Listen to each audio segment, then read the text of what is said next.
जय जय स्वसंवेद्यात्मरूपा देवा तुझे गणेशु सकलार्थमति प्रकाशु मने निवृत्तिदास्तु धारिजो लयांचे किलिया स्मरण होय सकल विद्यांचे अधिकरण तुझे वंदो श्री श्री गुरूंचे ते नमस्कार आता तीर्थव्रताने भावे विनसिद्धी वायाची उपाधी करसी जना भाव बळे आकळे हविणा कळे करत बळे आवळे तैसा हरी पारिया सारावा घेता भूमीवरी यज्ञ परोपरी साधन तैसे ज्ञानदेव म्हणे निवृत्ती निर्गुण निधले संपूर्ण माझे हाती हरिमुखे म्हणा पुण्याची गणना कोण करी समचरम सरोजम साननिलाम उदाभरम जगन पाणी मंडनम मंडनाना तरुण तुलसीमाला कंगनम गंगनेत्रम सदा धवलहास्यं विठ्ठलं चिन्तयामि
सच्चिदानंद विग्रहं पूर्ण ब्रह्म परानंदं विश्वं आनंदवल्लभं नमो सद्गुरु तुकया ज्ञानदीपा नमो सद्गुरु सच्चिदानंद रूपा नमो सद्गुरु भक्त कल्याण मूर्ते नमो सद्गुरु भास्करा पूर्ण कीर्ती तीर्थव्रत नेम भावे विनसिद्धी वयाची उपाधी करसल्या भाव बळ्याकडे एरविणाकडे करतळी आवळे तैसा हरी हरी मुखे म्हणा पुण्याची गणा कोण करी विठ्ठला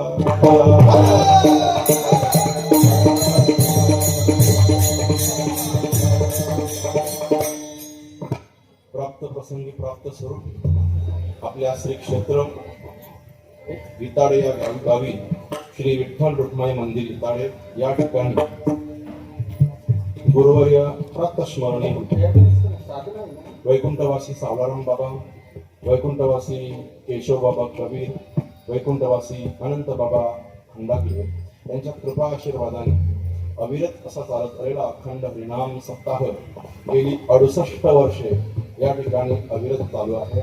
68 वर्ष झाली आपण परमात्म्याची सेवा करत आहेत आणि त्या परमात्म्याच्या कृपा आशीर्वादाने त्याची 100वी लवकरात लवकर येईल अशी आशा बाळगतो आणि 68व्या वर्षी चौथ्या दिवशीचं कीर्तनरूपी पुष्प समर्पित करण्यासाठी किंचित पामराकडे बघायला हरकत नाही आणि एवढ्या मोठ्या सप्ताहामध्ये सेवा करण्याची संधी मिळाली हे माझं परम भाग्य समजतो आणि माझ्या जीवनातील एक अविस्मरणीय समजतो. हे कीर्तन पुष्प समर्पित करण्यासाठी महाविष्णू माऊली ज्ञानोबा यांचा हरिपाठ नावाचा ग्रंथ, या हरिपाठ नावाच्या ग्रंथातील 12व्या क्रमांकाचा अभंग आपण सर्व मायबापांच्या सेवेसाठी घेतलेला आहे. विठ्ठल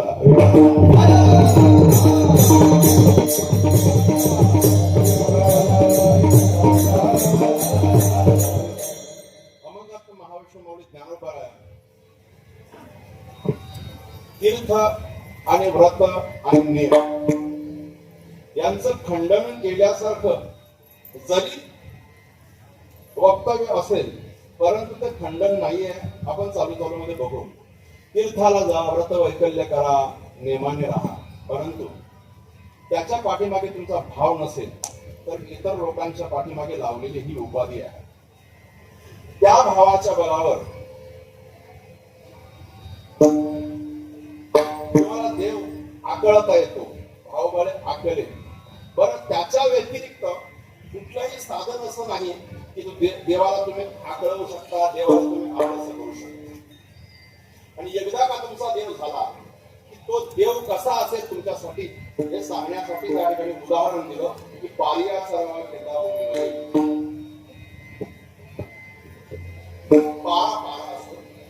सांगेल.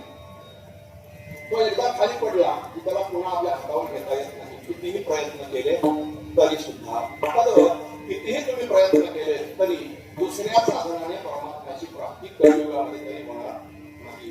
ज्ञानदेव म्हणे निवृत्ती निर्गुण माझे गुरुवर्य निवृत्तीनाथ स्वामी हे निर्गुण स्वरूपाचे आहेत आणि त्यांनी मला हे सगळं ज्ञान दिलं. दिलं संपूर्ण माझ्या हाती. असा साधन काय सांगितलं तर हरिमुखे म्हणा पुण्याची गणना कोण करी, असा हा अभंगाचा सरळ अर्थ आहे.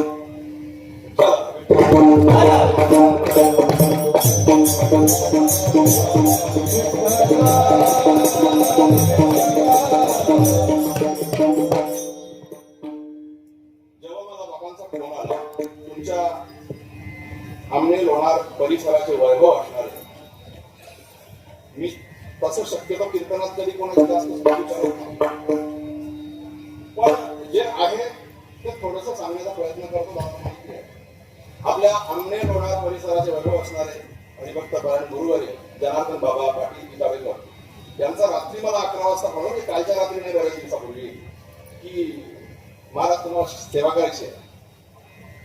मी थोडासा काही क्षणापर्यंत मी स्तब्ध झालो.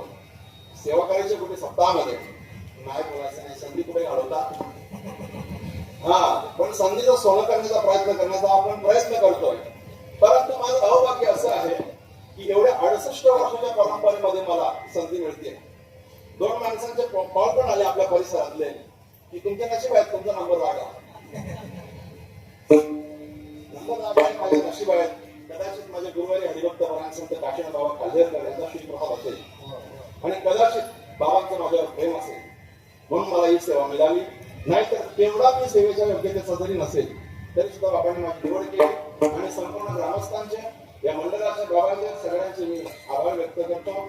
या सप्ताहासाठी म्हणजे एक दोन देणगीदार आले तर ते फार पुढे पुढे करतात, परंतु या सप्ताहाचं सगळं जे सौजन्य आहे ते म्हणजे आपल्या गावचे सरपंच सन्माननीय जगनजी पाटील साहेब यांचे या ठिकाणी अभिनंदन करू इच्छितो. आणि एवढी मोठी जबाबदारी त्याला कमी असेल तरी चालेल, मी जाऊन बोलून टाकेल. एवढी मोठी जबाबदारी ते स्वतः स्वीकारतात, कारण सप्ताह करणं आता सोपं काम राहिलं नाही महाराज. एक सौजन्य शोधायला आपल्याला घरोघरी जावं लागतं. सौजन्य शोधण्याची आवश्यकता का आली माहितीये का? आता छोटे महाराजच नाही राहिले, सगळे मोठे झाले म्हणून सौजन्यावर आपली वेळ आली. नाहीतर लोक वर्गणीतच पहिले पॉकेट दिली जायची, मानधन दिलं जायचं, परंतु आता मानधन राहिलंच नाही, फक्त धनच राहिलं, मान बाजूला गेला. म्हणून आणि एवढा सगळा लोड होते घेतायत, त्यांचंही अभिनंदन करेन आणि माझ्या कीर्तनाकडे मी जाईन अशी अपेक्षा करतो. कीर्तन करायला भीती वाटत नाही, कारण सगळे प्रेमाचे जिव्हाळ्याची माणसं समोर बसल्यानंतर उगीच त्यांच्याच मांडीवर बसून काहीतरी बोलण्याचा प्रयत्न करतोय मी. या परिसरामध्ये मी नवीन सुद्धा नाहीये, इताडे गावात मी कधी आलो नाही असंही नाहीये. अनेक वेळा सप्ताहाला मी येऊन गेलो, तुम्ही कोणी ओळखलं नसेल, मला बघितलं नसेल, कुठेतरी कोपऱ्यात जागा मिळाली की माणूस बसतो, कीर्तन झालं, जय विठ्ठल झालं, भोजन केलं की माणूस निघून गेला, असं होतं. त्याच्यामध्ये सगळीच लोक आपल्याला ओळखतील असंही नाही, पण ओळखणारे बरेच लोक आहेत. मला बरं वाटलं महाराज. आता वासुदेव महाराजांनी माझे पण फार जुने संबंध, ते गोडाऊनला काम करायचे तेव्हा मी त्या गोडाऊनला गाडी दिवस लावायचो गाडी भरायला, एवढापासून ओळख आहे मला का लक्षात. आता आम्ही दोघं महाराज झालो, त्या ठिकाणी दोघं मालकरी भेटलेलो. म्हणजे अनेक आपण सगळे मायबाप माझे आहात. मी या परिसराचा जावई सुद्धा आहे, माझ्या 2-3 बहिणी सुद्धा या परिसरामध्ये आहेत, म्हणून तुम्ही दादागिरी करणार नाही, तुम्ही माझ्यावर करू नका. इच्छा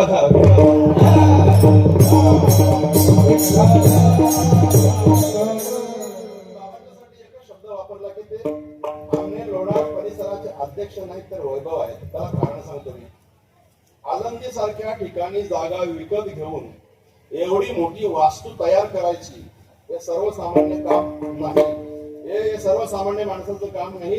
10 रुपये वर्गणी मागायला गेलो, 51 रुपये वर्गणी मध्ये मागायला फिरायचो आम्ही, तर 10 शब्द लोकांचे ऐकायला लागतात. एवढी मोठी वास्तू तयार करण्यासाठी जागा विकत घेऊन करोडो रुपये ते जमवण्याची कुवत धुमक त्यांच्यामध्ये आहे. दुसरी गोष्ट, पंढरपूरला सुद्धा जागा विकत घेतली. पंढरपूरला सुद्धा तुमच्या परिसराची धर्मशाला अगदी हक्काची होते, म्हणजे त्यांना म्हणून मी वैभव शब्द वापरला, कारण एवढं मोठं कार्य त्यांच्या हातून घडते. आलं का लक्षात? असे अध्यक्ष मिळणं सुद्धा परिसराचे भाग्य येतं. दुसरं त्यांचा एक मला असा अभ्यास आहे, त्यांनी सांगितलं नाही की बाबा वासुदेवने मला बाजूला घेऊन गेला, सांगितलं असं काय नाही. उलट वासुदेवशी माझ्या समाधी कमी पण बाबांशी जास्त असतात. पण परिसरामध्ये या परिसराने त्यांना अध्यक्ष बनवलेला आहे.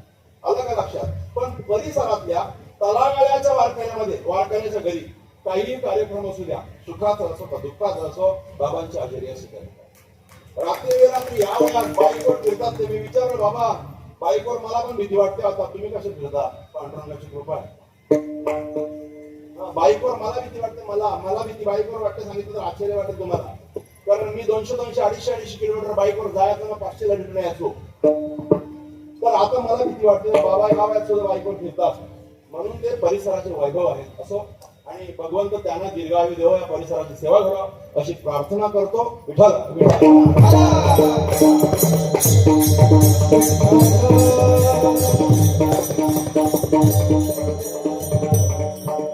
महाविष्णू मौलिक ज्ञानोबरायाने समाजातील प्रत्येक घटकासाठी वेगवेगळी ठेवण दिली. कोणासाठी अमृतानुभव दिला, कोणासाठी ज्ञानेश्वरी दिली, कोणासाठी चांगदेव 65 दिली, तर तुमच्या आमच्या सर्वसामान्य साधकासाठी हरिपाठ नावाचा ग्रंथ दिला. तो हरिपाठ नावाचा ग्रंथ का दिला? तर माझ्या सर्वसामान्य माणसाला, शेतकरी माणसाला, कामगार वर्गाला छोटीशी साधना आणि त्या छोट्याशा साधनेचं जास्तीत जास्त फायदा काय होईल अशी साधना महाविष्णू माऊली ज्ञानोबरायाने आपल्याला दिली. त्या साधनेतील 12व्या क्रमांकाचा हा अभंग आहे. तर साधना काय दिली? तर साधना दिली नाम साधना. आज प्रत्येक माणसाला या ठिकाणी वाटते, बसल्यापैकी प्रत्येकाला वाटते की मला ईश्वर प्राप्ती व्हावी, मला भगवंताची प्राप्ती व्हावी. प्रत्येकाला वाटते का ना बाबा, माऊली वाटते का ना देवाची प्राप्ती व्हावी? कशासाठी? देव आला इथं, रात्री भेटला तुम्हाला देव, दरवाजा ठोकून तुम्हाला उठवला, मी आलोय, तू दररोज हरिपाठ करतोय, काकडा करतोय, कीर्तनाला जातोय, कीर्तन करतोय, वर्गणी देतोय, न जेवता घरी येतोय, बोल तुला काय पाहिजे, आपण काय मागणार? मागायचं का मग देवाकडनं? मागायचं काय ते अजून कोणालाच माहिती नाही, पण भगवंताची प्राप्ती व्हावी असं मात्र प्रत्येकाला वाटते. प्रत्येकाला, मलाही वाटते की भगवत प्राप्ती व्हावी मला. पण भगवत प्राप्ती करण्यासाठी ज्यांनी ज्यांनी आतापर्यंत भगवत प्राप्ती केली, ज्यांनी आतापर्यंत भगवत प्राप्ती केली, भगवंताच्या स्वरूपाचे झाले, त्यांनी भगवत प्राप्तीसाठी काय साधना केली याचा विचार आपण न करता आपण आपल्याच मताने भगवंताच्या प्राप्तीकडे मजल दर मजल मार्गक्रमण करत चाललोय. मग त्यांचं अनुकरण करायला पाहिजे. तुकोबा काय सांगतात, मार्ग दावून गेले आधी दयानिधी संते तेनेची पंथे चालू जातात, न पडे गुंडा कोठे काही. हो, साधू संत अगोदरचा मार्ग दाखवून आपल्याला गेलेले आहेत, तर त्या मार्गाने चला. मग जी साधना महावैष्णव ज्ञानोबाराने त्यावेळेला सांगितली, त्याच साधनेचं अनुकरण त्याच्यानंतर 350 ते 450 वर्षानंतर तुकोबाराय सुद्धा करतात. त्याच्यानंतर आजच्या तारखेला ज्यांना आपण संत समजतो ते तीच साधना सांगतात. ती साधना म्हणजे नाम साधना. काय साधना? नाम साधना. सुभाषितकार सांगतात, कृतय तो विष्णू त्रेतायो यजतो मतः द्वापारे परिचर्याणाम कलौ तद हरि कीर्तनात. कृतादी युगामध्ये म्हणजे सत्य युगामध्ये परमात्म्याची प्राप्ती व्हावी म्हणून काय करावं लागायचं? ध्यान करावं लागायचं. हजार वर्ष लोक तपश्चर्या करायची, त्यावेळेला लाख वर्ष आयुष्य होता, पण 1000-2000 वर्ष तपश्चर्यामध्ये घालवली, काही फरक पडत नव्हता, भगवंताची प्राप्ती करत होते. परंतु हजारो वर्ष तपश्चर्या करून सुद्धा भगवंताची प्राप्ती होईलच याची मात्र शाश्वती नव्हती. युग परिवर्तन झालं. युग परिवर्तन झाल्यानंतर त्रेतायुग आलं. त्रेतायुगामध्ये भगवंताने काय केलं? त्या लाख वर्षातनं आयुष्यातलं 1 लाखावरचा 1 शून्य घालवला आणि आयुष्य दिलं महाराज आपल्याला 10,000 वर्ष. 10,000 वर्ष आल्यानंतर जर 2-3 हजार वर्ष तुम्ही तपश्चर्यामध्ये घालवाल तर मग जगाल काय? म्हणून साधना बदलली. त्रेतायोग यजतो मखा, यज्ञ यागादी क्रिया करा, भगवंताची प्राप्ती करा आणि तुम्ही भगवंताच्या स्वरूपाला प्राप्त व्हा. आता त्यावेळेचे यज्ञ आणि आताचे यज्ञ याच्यामध्ये फार जमीन आणि आसमानाचा फरक आहे. असं म्हटलं जातं की त्या वेळेला त्या यज्ञामध्ये आपल्या तुपाची घीची धार हत्तीच्या सोंडेसारखी असायची, असं आपण बघितलं तर नाही. मग तेव्हा कुठे यज्ञ देवता प्रसन्न व्हायचे आणि इच्छित फल माणसाला प्राप्त व्हायचं. जसा राजा दशरथाने पुत्र कामेष्ठी यज्ञ केला, प्रभू रामांसारखे पुत्र झाले. जाऊ द्या, द्रुपद राजाने पुत्र कामेष्ठी यज्ञ केला, त्याला धृष्टद्युम्न आणि द्रौपदी सारखी कन्या त्या यज्ञातून प्राप्त झाली. अनेक लोकांनी असे यज्ञ केले असतील, सगळ्यांचेच यज्ञ सफल झाले असं नाही, अनेकांचे फुकटे गेले. त्याच्यानंतर युग परिवर्तन झालं. द्वापार युगाला, द्वापार युगात देवाला असं वाटलं एवढं आयुष्य देऊन काय उपयोग आहे, म्हणून देवाने अजून 1 शून्य उडवला आणि माणसाला फक्त 1000 वर्ष आयुष्य ठेवला. 1000 वर्षामध्ये हा तपश्चर्या करेल का यज्ञ करेल, पैसा आणणार कुठनं? याला साधन दिलं. त्रेतायोग द्वापारयोग परिचर्याणाम. तुम्ही संन्यास आदी कर्मादी भक्ती करा, संन्यास दीक्षा घ्या, भगवंताची प्राप्ती करा, भगवंताला आपलंच करा आणि भगवंताची एकरूपता साधा. हळू काही लोकांनी त्या कालखंडामध्ये भगवंताची प्राप्ती केली सुद्धा, पण सगळ्यांना जमलेली नाही. पुन्हा युग परिवर्तन झालं. युग परिवर्तन हे काही पटापटा होत नाही. असे लाखो वर्ष जातात.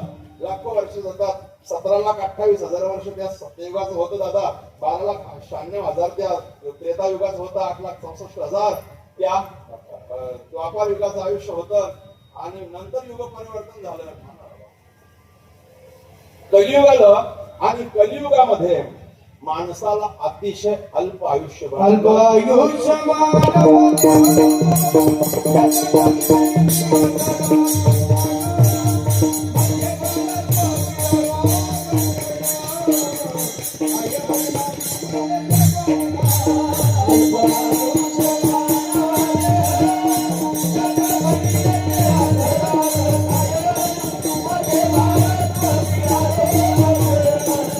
अजून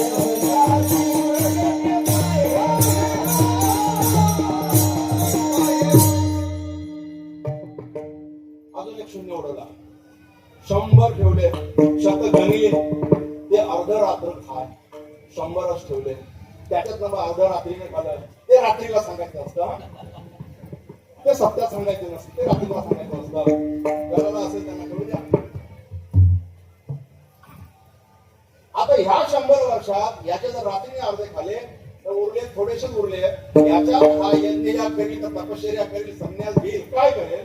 याच्यासाठी साधना केली, नाम साधना. महाविष्णू माऊली ज्ञानोबारांपासून आतापर्यंत नाम साधना दिली. नाम संकीर्तन साधन पर्यंत सोपं साधन दिलं. बरं, हा माणूस कलियुगातला झाला कन्फ्युज झाला की तेव्हा सांगितलं महाविष्णू माऊली ज्ञानोबाराने खरं का खोटं, आपण विश्वास कसा ठेवायचा. म्हणून याने काय केलं माहित आहे का? सगळीकडे साधनं शोधण्याचा प्रयत्न केला. कोणीतरी सांगितलं असेल त्यावेळेला, मी तिरुपतीला गेलो, मला भगवत प्राप्ती झाली, बघ माझ्या घरी धन दौलत सोनं नाणं आलं. तिथं काय नाही, तिथं जायचा सोन्याचा नाणा टाकायचा, सोन्याचा मणी टाकायचा, सोनं दान करायचं देवाला. आपण श्रीमंत होतो. अख्खी तांगड लागली तिरुपतीला. एक क्रेज होता एक वेळेचा, लक्षात घ्या तुम्ही. एक वेळेचा क्रेज होता की तिरुपतीला जायचा, पैसेवाला व्हायचा. म्हणजे होता त्या पण टाकून यायचा. आहे त्याने आता टाकायचा भांडवल, त्याला इन्व्हेस्टमेंट बोलतात मराठीत. ती इन्व्हेस्टमेंट देवाला करून यायची आणि तिकडनं आल्यानंतर तुम्हाला देव सोनं देईल. अजून कुठल्या पोथीत लिहिलेलं नाही, लिहिलेलं असेल तर द्या, आपण पारायणाला 30 पोथी वापरूया. बरोबर का नाही? मग जाऊन कंटाळली, एवढ्या लांब कंटाळल्यानंतर कोणी सांगितलं तेवढ्या लांब कशाला जायचं? आपल्या जवळ एक विहीर आहे, तिथे जायचा. एकविरा आई पावली की मग आपल्याला धनदौलत मिळते. लोकांनी एकविरे आईचा एक वेळ तेच चालवला. बराच वेळ लोकांनी एकविरा आई केली. आता थंडावले. त्याच्यानंतर कोणीतरी सांगितलं इथं नाही जमत, वैष्णव देवीला जायचं. वैष्णव देवीची कृपा झाली की बघता काय म्हणतो, संसार रूपी समुद्राचा आपला बेडा पाठ पडला म्हणून समजा, तर आपण एक काम करू, वैष्णव देवीला जाऊ. हे वैष्णव देवीला जायला लागले. जाऊ नाही या मताचा मी नाही, या तो क्रेज त्यावेळेला होता. ट्रिपा निघायच्या वैष्णव देवीला. जय माता दी बोलायचे, गाडीवर नाव जय माता दी, फोनाला जय माता दी, सगळं जय माता दी. हळू माताजीकडे जाऊन पण कंटाळले. परिस्थितीमध्ये काय बदल होत नाही. भगवत प्राप्ती सोडा, होती प्राप्ती ती पण ते खर्चाला जाते तिकडनं. पुन्हा एक क्रेज आला समाजामध्ये. मी समाजाच्या तलागाळाचा अभ्यास केलाय म्हणून मी सांगतोय, एवढा अधिकाराने ठोकून सांगतोय की समाज कुठे गेला. आता माताजीचा क्रेज गेला, मध्ये उज्जैनचा महाकालचा क्रेज आला. जय महाकाल, सगळ्यांच्या गाडीवर त्या त्रिशूल मधला पट्टा, जय महाकाल. कोणी भेटला कोणाला जय महाकाल. हळूहळू आता जय महाकाल सुद्धा थांबला. आता कोण आले मला सांगा बरोबर. आता खाटूश्याम आले. अरे त्याला महाभारताच्या युद्धामध्ये खाटू करून टाकलेला. खाटकासारखा खाटू कोण याला माहिती नाही. जे खाटूश्यामला जातात ना त्याला खाटूश्यामचा इतिहास माहित नाही. कोणाचा नातू ना, कोणाचा मुलगा ना, कोणाचा कोणतो. आलं का लक्षात? आपल्या महाभारतातील भीमाचा मुलगा घटोत्कच आणि घटोत्कचाचा मुलगा हा बबरू बर्बरिक त्याला म्हणतो. त्याला हे खाटूश्याम नाव दिलं. त्या खाटूश्यामाची आता गावोगावी मंदिर व्हायला लागली. मध्ये एक अजून क्रेज होता, शिर्डीवाले साईबाबा शिरली तिथं पण जिरवली स्वतःची. आता साईबाबा नाही आवडत, आता खाटूश्याम आवडतो. आता येणाऱ्या काळात काय आवडेल हे सांगू शकणार नाही. मला आता प्रांजलपणाने सांगा, ज्यांनी एका आपल्या 10 वर्षाच्या कालखंडामध्ये ही 17-18 दुकानं बदलली. ही 17-18 दुकानं बदलल्यानंतर त्यांच्या अंतःकरणामध्ये त्या भगवंताविषयी भाव किती असेल बरं? त्यांच्या अंतःकरणामध्ये भाव नव्हता. त्यांच्या अंतःकरणामध्ये एक वासना होती. काय वासना होती? तर त्या देवाजवळ मी जाणार, त्या देवाच्या आवडीचं पदार्थ मी त्याला देणार, त्याला टाकणार, त्याच्या आवडीची उपासना लोकांनी सांगितल्याप्रमाणे मी करणार आणि तो देव मला धनवान बनवेल. ही त्याची वेगळी वासना असल्या कारणाने त्याला त्याची प्रसिद्धी तर आली नाहीच. उलट तो नुकसानात गेला. आता काही लोकांचा अजून एक क्रेज आहे, गुरुदेव दत्त. मी कुठल्याही देवाला मानत नाही, या मताचा मी नाही. याच्यापैकी साईबाबा सोडून मी सगळे देव अगदी मानतो. हा, सगळे मानतो. एकविरा मातेला का म्हणू नये आपण? साक्षात आपल्या परशुरामाची जननी आहे ती, जमदग्नीची पत्नी आहे ती. का म्हणू नये? तिला खराब आपण केलाय. आला का लक्षात? अशी नाना प्रकारची साधना आताचा जो माणूस आहे कलियुगातला तो सापडतोय. म्हणून या कलियुगामध्ये त्यावेळेला संतांनी अंदाज केला, हा याच्यानंतर माणूस बिथरेल, म्हणून याला सोपं साधन देऊ. ते साधन म्हणजे कुठलं? नामसाधन. आणि त्या नामसाधनासाठी महाविष्णू माऊली ज्ञानोबरांनी तुमच्या माझ्या सर्वसामान्य माणसासाठी हे हरिपाठ नावाचं छोटस ग्रंथ जरी असेल पण अधिकारामध्ये फार मोठं ते ग्रंथ. आणि त्या ग्रंथाच्या माध्यमातून प्रत्येक अभंगाच्या माध्यमातून नामसाधना सांगण्यासाठी त्या ठिकाणी प्रत्येकाला ध्रुपद दिलं. ध्रुपद ते कुठलं?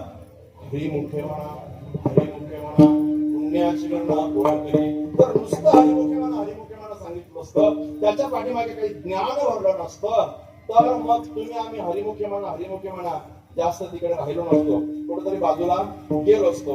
मग या ठिकाणी महाविष्णू माऊली ज्ञानोबा काय सांगतात? तीर्थ, व्रत, नेम, पण भावे नसिद्धी. आता तीर्थ, व्रत, नेम महाविष्णू माऊली खंडन करतात. याचं कशाचं? तीर्थ, व्रत, नेमाचं. असंच खंडन पुढच्या काही अभंगामध्ये आलेलं आहे. योग, याग, विधी येणे नव्हे सिद्धी, वायाची उपाधी विडंब धर्म. पुढे त्याला ना अजून त्रिवेणी संगमी नाना तीर्थ भ्रमी, चित्त नाही नामी करी व्यर्थ. त्या ठिकाणी सुद्धा महाविष्णू माऊली ज्ञानोबांनी खंडन केलं. काय खंडन केलं? योग, याग, विधी येणे नव्हे सिद्धी मिळणार नाही. कारण योग, याग, विधी केल्यानंतर तुम्हाला काय होईल? दंभ होईल. काय होईल? दंभ होईल. आणि दंभ रहित योग, याग, विधी तुम्ही जर करत असाल तर करा. या ठिकाणी योग, याग, विधीचं खंडन केलं, पण मंडनात्मक त्या ठिकाणी अहंकार विरहित जीव पाहिजे, म्हणून त्या ठिकाणी योग, याग, विधीचं खंडन केलं. मग कुणी सांगेल योग, याग नको, कमीत कमी त्रिवेणी संगमाला तरी जाऊ. आता बस भरून गेल्या. ट्रेनचं तिकीट 3000 रुपये होतं दादा. 50,000 रुपये लोकांनी तिकीट दिली. ज्याने तिकीट घेतली ट्रेनची लटकून गेली लोक. कशाला? त्रिवेणी संगमामध्ये स्नान करायला. एक स्वाध्यायामध्ये गीत होतं महाराज, तुमच्या लक्षात आहे का बघा? क्षेत्रामधल्या स्नानाने तू पवित्र होशील का, माणसा निर्मल होशील का. परमपूज्य पांडुरंग शास्त्री आठवलेंनी सांगितलं की नुसत्या क्षेत्राला जाऊन तू पवित्र आणि निर्मल होशील का, हा प्रश्न केला. कारण क्षेत्रामध्ये आपण गेलो, तिथे स्नान केलं तर आपली पाप जातील याची शाश्वती नाहीये. कारण त्या ठिकाणी आपण आपल्या पापाचा त्याग करत नाही. आणि आपण आपल्या पापाचा त्याग जरी केला तरी पुन्हा पातक न करण्याचा संकल्प करून आपण त्या ठिकाणी जोपर्यंत येत नाही तोपर्यंत आपली पाप जाणार नाही. गंगेचा मुलगा स्वतः गंगा स्वस्वरूपामध्ये प्राप्त होऊन राजा शंतनूबरोबर विवाह केला. तिच्या पोटी देवव्रत नावाचा मुलगा झाला. म्हणजेच पितामह भीष्म. त्याला शरपंजऱ्यावर राहावं लागलं. त्याची मागची पाप त्याची आई धुवू शकली नाही. अरे येडे कशाला झाले ते कोण धुणारा पाप धुईल कदाचित, पण पाप न करण्याचा संकल्प जोपर्यंत आपण करत नाही तोपर्यंत आपली पाप जाणार. लक्षात ठेवा. चला मग या ठिकाणी पुन्हा सांगण्याची का आवश्यकता असावी? तर एखादी गोष्ट जर पुन्हा माणसाला सांगितली की त्याच्यावर त्याचा परिणाम होता. तुम्हाला माहिती आहे मदरसा म्हणून माहिती आहे? मदरसा शब्द ऐकले का? मदरसा नाही ना, मदरसा. या मदरसामध्ये लहान मुलांना धर्माचं शिक्षण दिलं जातं असा एक गोड गैरसमज आहे. या मदरसांमध्ये या एवढ्या मुलांना सांगायचं की अनाथ पोरं त्या ठिकाणी जमा केलेले असतात. हा, तुम्हारे पिताजी को और माँ को काफिरों ने मारा है, उस काफिरों को तुमको मारना है. दररोज तेच सांगायचं. काय सांगायचं? दररोज तेच सांगायचं. त्यांच्या अंतःकरणामध्ये दररोज सांगून एवढी नफरत तयार करायची की त्यांना ह्या देशाच्या देवाच्या संस्कृतीच्या विरोधात पहाडासारखं उभं करायचं. आणि त्यांच्यामध्ये एवढी का बिंबली जाते? दररोज सांगून मग त्या दोन ठिकाणी सुद्धा महाराष्ट्र माऊली ज्ञानोबाराने सांगून सुद्धा या अभंगाच्या द्वारे सुद्धा या ठिकाणी तीर्थव्रताचं खंडन करतात. अभंगाचं पहिलं तीर्थव्रत नेम भावे विनाची,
तीर्थ व्रत नेम भावे विना सिद्धी. दोन भाग पडू याचे आपण. एक भाग पडला तीर्थ व्रत नेम, दुसरा भाग पडला भावे विना सिद्धी.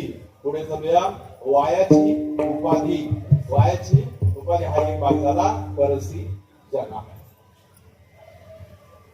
तीर्थ व्रत नेम ही सुद्धा भक्तीचीच साधनं आहेत ना. जर भक्तीची साधनं नसती तर साधू संतांनी तीर्थाला जा म्हणून सांगितलं नसतं. तुकोबराय सांगतात जव हे सकळ सिद्ध आहे हात चालावया पाय तो आपले सहित साय तीर्थयात्रेला जाय चुकू नको. म्हणजे तीर्थ हे भक्तीचं साधन. आता इथे बसलेल्यांपैकी आपण कोण असे आहोत की अजूनपर्यंत एकाही तीर्थाला गेलो नाही? आता परत एकदा प्रश्न करतो, सांगा तुम्ही एकाने तरी बरोबरच्या बरोबर थोडा आवाज कमी एकाही माणसाने अजूनपर्यंत ज्या तीर्थाला गेले तो तीर्थ परिपूर्ण त्याच्या नियमाप्रमाणे केला नाही केला? तीर्थाचं असं आहे, तीर्थाला गेल्यानंतर तीर्थाच्या नियमाप्रमाणे जर आपण वागलो नाही आणि त्या ठिकाणी तीर्थाच्या नियमा व्यतिरिक्त जे आपलं वर्तन होतं त्या वर्तनाला वज्रलेप पातक असं म्हणतात. कुठलं पातक? वज्रलेप. वज्र म्हणजे कठीण, लेप म्हणजे आवरण. कठीण पापाचं आवरण शरीराभोवती होत नाही तर जीवाभोवती होते. हा जीव पुन्हा कुठे कुठे जाईल तिथे तिथे त्याला त्या पापाची फलं पुन्हा पुन्हा भोगावी लागतात. म्हणून तीर्थयात्रेला एकतर जाऊ नये. गेलाच माणूस तर त्या तीर्थाच्या नियमाप्रमाणे माणसाने राहावं, नाहीतर तीर्थाला जाऊ नये. उदाहरणार्थ पंढरपूरला तुम्ही आम्ही सगळे गेलो का नाही? पंढरपूरला गेल्यानंतर पंढरपूरचा नियम आहे चंद्रभागेकरिता स्नान. तुझे दोष पळती राहणार. पहिले तू पंढरपूरला जा आणि काय कर, पहिले तू चंद्रभागेत स्नान कर. चंद्रभागेत स्नान करून आलो की महाद्वारात आपल्याला लोटांगण घालायचं आहे. महाद्वारात आपण गेलो, पांडुरंगाला नामदेव पायरीला दर्शन घ्यायचं, गरुड खांबाला आलिंगन द्यायचं, परम परमात्म्याचं दर्शन घ्यायचं, राई रुक्माईचं दोघींचं दर्शन घ्यायचं आहे.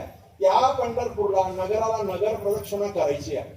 हा नियम आहे. आणि त्या परमात्म्याचं भजन कीर्तन ज्या ठिकाणी चालू असेल, हरिपाठ चालू असेल, कुठे कीर्तन चालू असेल धर्मशाळेमध्ये, ते श्रवण करायचं आहे. तिथे आणले पांगले तुमची वाट बघत आहेत, तुमच्या ऐपतीप्रमाणे त्यांना दान धर्म करायचा आणि पंढरपूरची यात्रा संपून आपल्याला घरी यायचा. हा सर्वसाधारण नियम सांगितला. आपण याच्यापैकी नियम किती केले? पंढरपूरला जातानाच दुकानं बघत जातात. कोणी कोणी तर दुकानच बघत जातात महाराज, कोणी कोणी तंबू बघत जातात. तुम्हाला समजलं? मंगलाबाईचा तंबू, हे तंबू बघत जातात. पंढरपूरची यात्रा कशी होईल, किती सूक्ष्म आहे पंढरपूरचा महिमा. तुम्हाला एकच उदाहरण देऊन सांगतो. संत सेनानावी पंढरपूरला जायचे. प्रत्येक शुद्ध एकादशीला त्यांची वारी असायची. पंढरपूरची वारी असायची. त्यावेळेची साधन नव्हती, पायी पायी जायचं, पायी पायी यायचं. अनेक वाऱ्या झाल्या, वाऱ्या एवढ्या झाल्या आणि अतिशय शुद्ध वाऱ्या झाल्या की परमात्म्यावर त्यांचे ऋण झाले. जर संत सेनानावी देवाच्या गाभाऱ्यात गेले तर देव मान खाली घालायचे, कारण त्याचे ऋण आपल्यावर आहे. मागत काहीच नाही, मान खाली घालायचे आणि ह्यालाही बरं वाटायचं. म्हणजे आपली भक्ती सक्सेस आहे, त्याला बरं वाटायचं. कर्मधर्म संयोगाने बरीच वर्ष झाल्यानंतर एक दिवशी भगवंताची मान वरती होती. अशी विचारलं की देवा, तुम्ही नेहमी मान खाली ठेवताय, आज तुमची मान वरती कशी? म्हणतो, सेना, मागची वारी चुकली तुझी. सेना आश्चर्यासाठी झाले. जीवनामध्ये वारी चुकली नाही माझी, मागची चुका. असं काय करता देवा? मी वारीला आलेलो, तुम्ही बघितलं नाही का? मी दर्शन घेतो, तुमची मान खाली असते ना, मला कसं बघणार तुम्ही? सेना, जगाकडे लक्ष नसेल पण तुझ्याकडे माझं लक्ष असतं. तुझी वारी मागची चुकली. देवा, कशी चुकली ते सांगा. सेना, मागे तू वारीला आलेला होता पण वारी नाही घडली. म्हणतो, काय झालं? तू वस्तारा पाजवायला इथून दगड घेऊन गेला. त्या मंदिराच्या बाहेर दगड विकायला बसलेला होता. याला वाटलं आता आलोय, दर्शन झालंय, नगर प्रदक्षिणा झाली, घरी जायचंय, जाता जाता एक दगड घेऊन जाऊ. त्यावेळेला 5 पैशाचा असेल का 1 पैशाचा असेल, दगड घेतला, त्याला गेले, घरी गेले. चुकलं देवा, माफ करा देवा. पुढच्या वारीला सेनानावी आले, तो दगड बरोबर घेऊन आले. तो दगड चंद्रभागेत फेकला. देवाच्या दर्शनाला गेले, देवाची पान परत वरती. म्हणतो, काय देवा, आज पण मानवर आता आलो नाही, तू आज आलायस पण नेलेला दगड फेकायला आलाय. एवढा सूक्ष्म महिमा जर आहे तर मला सांगा, आता तुम्ही त्या बसच्या दरवाज्यात यांचा बोचका घुसत नाही, घुसत नाही. लाभ म्हणतो आतमध्ये ढकलायला लागते. एवढ्या बोधड्या, एवढ्या चादरी, एवढ्या साड्या, काय करायचे, काय करायचे? सदा प्रसाद म्हणून काहीतरी 2 पेढे घेतले, पांडुरंगाच्या द्वारात आणि दुकान आहे, धुका घेतला, कुंकू घेतला, आलो आपण. ठीक आहे, एवढेपर्यंत. एवढ्या साड्या आपल्याकडे मिळत नाही. जाता तिकडनंच, पण तिकडं सांगायला पाहिजे. ठीक आहे, तिकडनं एवढं सगळं घ्यायचं आणि मग येताना गाडी आपली जेजुरीला थांबते.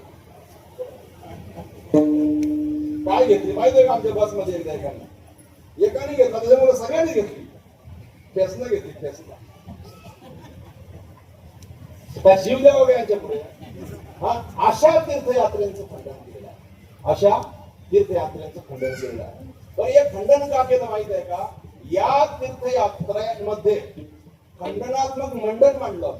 या तीर्थयात्रेचं खंडन आणि खंडनात्मक मंडन मांडलं. मंडन म्हणजे या तीर्थयात्रेत तुमचा भाव पाहिजे, हे मंडन. आणि अशी जी बोलण्या साजरी आणायची तीर्थयात्रा, तिचं खंडन घे. आलं का लक्षात? आणि तीर्थ, व्रत आणि नेम ही सगुण साधन आहेत, सगुण भक्तीची साधन आहेत. भाव जो आहे तो निर्गुण स्वरूपाचे साधन आहे. ठीक आहे, अशा तीर्थयात्रा काय उपयोगाच्या आहेत? अजून आपली काही लोक त्र्यंबकेश्वरला जातात, वारीला जातात. वारीला त्र्यंबकेश्वरला गेल्यानंतर आता त्र्यंबकेश्वरचा सुद्धा महिमा वाचे म्हणता, गंगा गंगा सकळ पाप जाती गंगा, कुशावर्णा करता स्नान त्याचे वैकुंठ नारायण, दृष्टी पडता ब्रह्मगिरी त्याचे वैकुंठ. किती फलश्रुती मोठी आहे. नामा म्हणे प्रदक्षिणा त्याच्या किती मोठी फलश्रुती आहे या तीर्थयात्रेला, सांगा ना तुम्ही. पण तिकडनं सुद्धा बोचकेच कसले माहितीत का? ते पण तिथं म्हणतो धोत्र, कपडे, साड्या स्वस्त भेटतात. तर कुठल्या भेटतात माहिती? विद्या करून निर्मल्य टाकलेलं असतं ना ते. बरं, ते ब्राह्मण लोक नाही का ठेवू शकत, ते त्यांना काढून फेकायला सांगतात. ते आपण जर धुवून आणले वापरले आपल्या आपण तर काय फरक पडत नाही. पण ब्राह्मण लोक त्यांना का सल्ला देतात माहिती आहे का? हे इथेच ठेवून जा, ते सगळं तुमचं ह्याच्यात आहे बरं का. मग ते सगळं आणायचं. आता मला सांगा, एक ब्राह्मण कधी कधी एका वेळेला 50, 100, 150 जोडपी बसवतो. 200 पण बसवतो. त्यांचा हॉल जेवढा मोठा असेल तेवढी जोडपी. सांगा, 100 माणसांचे कपडे, 100 दोन्ही 200, दोघांचे 200 कपडे झाले. भंगारच्या भावात 100 रुपयाला तरी विकला जातो का नाही? 200 लोकांचे किती झाले? 200 लोकांचे 20,000 रुपये झाले. महिन्याला फक्त 5 विले त्यांनी केल्या. 5 फक्त तुम्ही फेकलेल्या कपड्यांचे लाख रुपये कमवत होतो. तुम्ही तीर्थाला जाऊन काय कमवलं बरं? ते कपडे घेऊन आले, ते पण आणलं. एकाने कोयता आणलं. आपल्याकडे एवढा मोठा कोयता भेटत नाही, माझे बाबा बनवून गेला. या अशा कीर्ती आपल्याचं महाराष्ट्र माऊली ज्ञानोबाला करतात. व्रत तीर्थ, व्रत सुद्धा आपण देवाच्या प्राप्तीसाठीच करतो का नाही? अनेक प्रकारचे व्रत आहेत, पण व्रतामध्ये मात्र आपला भाव नाही. आता यशोदा द्वादशी आहे, विमुख द्वादशी आहे, एकादशी आहे, सोमवार आहे, नीलव्रत आहेत, प्रदोष व्रत आहेत. सगळे व्रत तुम्हाला माहित, अनंताचे व्रत आहेत. आणि तुमचा एक व्रत येतो वटपौर्णिमेचा व्रत. त्या व्रताला फार वासुदेव महाराज प्राधान्य आहे. एकादशी पेक्षा आणि आषाढी पेक्षा त्या व्रताला फार प्राधान्य आहे. का कुणाच मला माहिती नाहीये, पण व्रतामध्ये भाव मात्र नाहीये. आणि त्या व्रताकडनं मागणं काय माहितीये का? समज सगळी. हा जो मला मिळाले यंदा, हा असा 7 वेळा भेटावा. आणि उपवास करा, पण कोणी करावं माहितीये? कालच तिचा कारा काढला होता त्याने, तुमच्या भाषेत कारा बोलतात ना, अख्ख्या घराभोवती फिरवली तिला. आणि काठीखाली मारली असं बोलतात ना. ती पण दुसऱ्या दिवशी नवीन साडी नेसून जाते, म्हणजे त्या वडाला फेऱ्या मारते. दिवस भेटवली.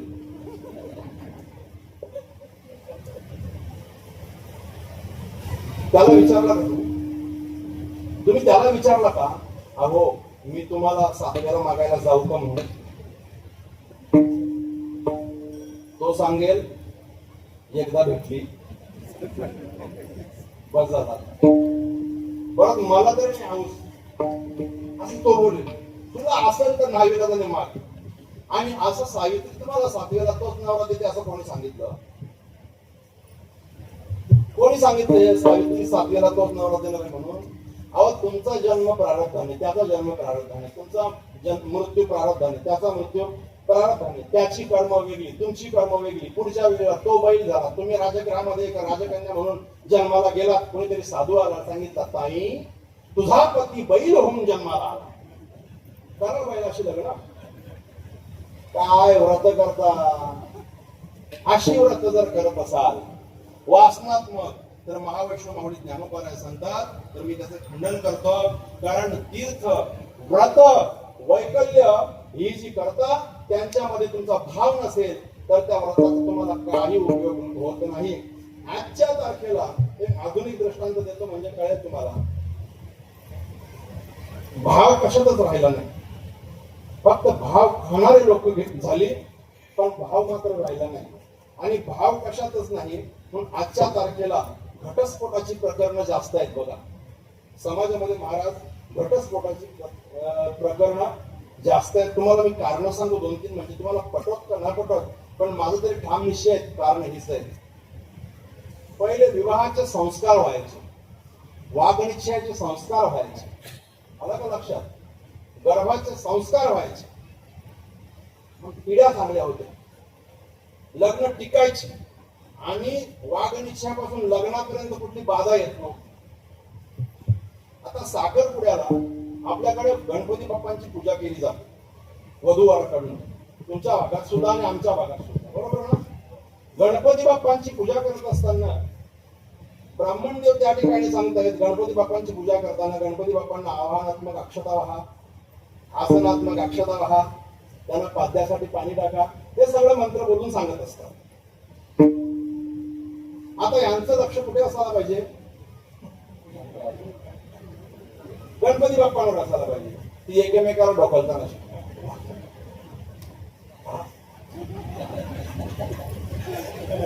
भाव कुठे आहे तुमचा?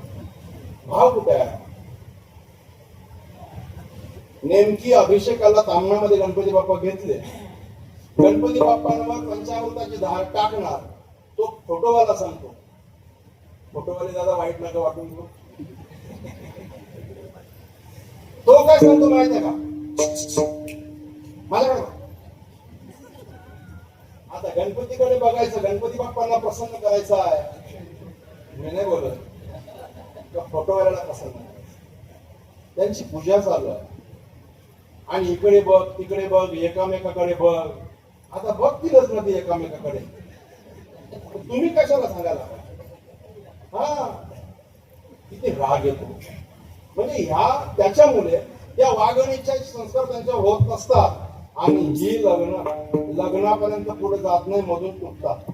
अशी समाजामध्ये अनेक उदाहरणं तुम्हाला बघायला मिळाली असतील. लग्नाच्या वेळेला एकामेकांचा दोघांचा अष्टसात्विक भाव त्या ठिकाणी निर्माण व्हावा आणि आपल्याकडे लग्नाचे हार घातले जातात बघा, हार, हे समर्पणाचं प्रतीक आहे. कसलं प्रतीक आहे? समर्पणाचं प्रतीक आहे. ज्या वेळेला तो नवरदेव नवरीला हार घालतो त्यावेळेला ती त्याला समर्पित होते. तिने खाली बसावं, गुडघ्यावर बसावं, हात जोडावे, मान खाली घालावी आणि सांगावी मी तुम्हाला समर्पित झाले. तिने ती माला आपल्या गळ्यामध्ये घ्यावी. ज्या वेळेला नवरी मुली नवऱ्याला हार घालते त्यावेळेला त्यांनी सांगावं या संसार रूपी समुद्रातला जात असताना, हे संसार करत असताना मी तुला समर्पित होतो. संसाराची चाकं दोन्ही सारखी असावी, तू मी मिळून हा संसार आपण पुढे घेऊन जाऊ याच्यासाठी मी तुला समर्पण होतो. त्यांनी मान खाली घालावी आणि हार गळ्यामध्ये घ्या. तो मान खाली घालायची त्याची इच्छा असते, पण या करवल्या असत ना, करवल्या बघ झुकला, बघ बघ झुकला. अगं माझ्या आहे, तू तुझ्या नवऱ्याला झुकवलास ना, त्याला बैल बनवला का नाही? सांगा का कुणाचा नवरा बैल नाही मला सांगा. कोणी वाघाने सांगावं मी बायकोचा बैल नाही, इथे सांगावं. कोणी वाघाने सांगावं मी बायकोचा बैल नाही, सांगावं मला. घरी येतो तुझ्या चौकशीला. माझ्या संकट आपण 1000 माणसांना गप करतो इथे, तिथे एक होटण्यावर का माहित आहे का? समर्पण नाही. आलं का लक्षात? ते समर्पणाचं प्रतीक आहे. कोणी कोणी दोन बाबांचे तिथे असतात, यांना उचलून धरतात, त्यांना उचलून धरतात. हार भरशीचं गलत पडला मग काय करतात? फेकता फेकता. तुमचा भाव कसा जागो तुम्ही त्या ठिकाणी? ते फेरे करत असताना, अग्निनारायणाची पूजा करत असताना भाव कुठे जागृत आहे? तो फोटोवाला सांगतो माझ्याकडे बघून फिर, तिकडे नको. हो, ती वचने दिलेली असतात संसाराची, त्याच्यावर लक्ष कोणाचं नाही. फक्त फोटो काढण्यासाठी लग्नासाठी फोटो घेता तुम्हाला करावे. तुमचा भाव जर त्या व्रतामध्ये नसेल, तुम्ही एकादशीचा व्रत करत असाल. आता एकादशीच्या व्रताचे नियम खतरनाक आहेत, सगळ्यांना ते आपल्याला जमत नाही बाबा, थकतकी करते.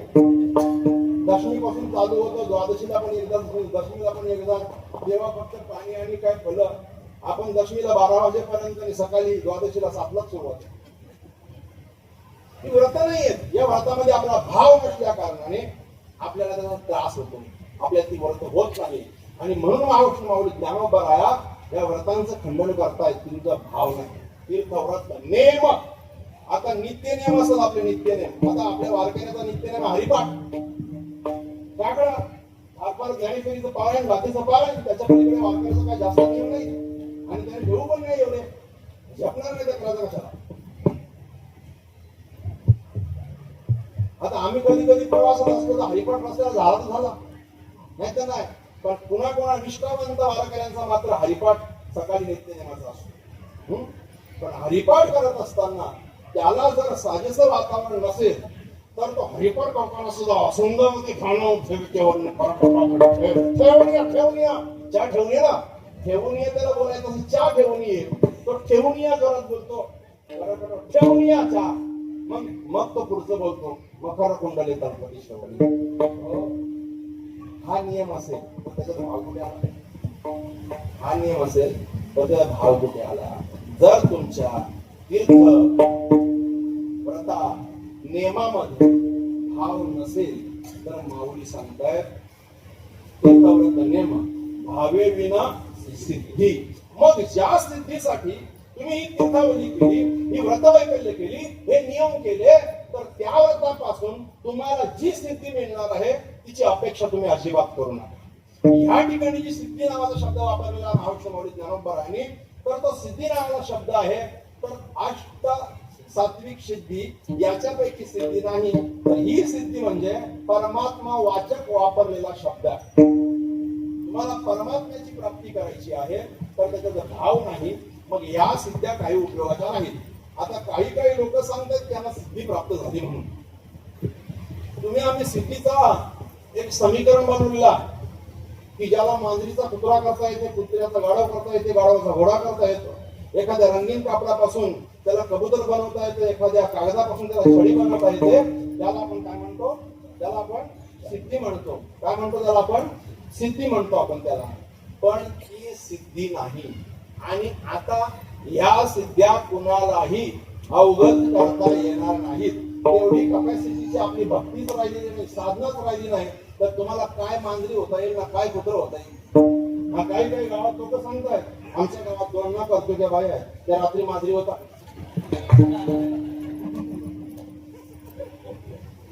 मी त्याला बोलतो माझी त्यांची भेट घालून द्या. त्या मांजरी होतात ना त्यांची आमची भेट घालून द्या. मग कशी ती मांजर होते ना बघतो मी तिला, तिच्या गळ्यात तुमची मांजर घालून ठेवायची. ती काय मांजर?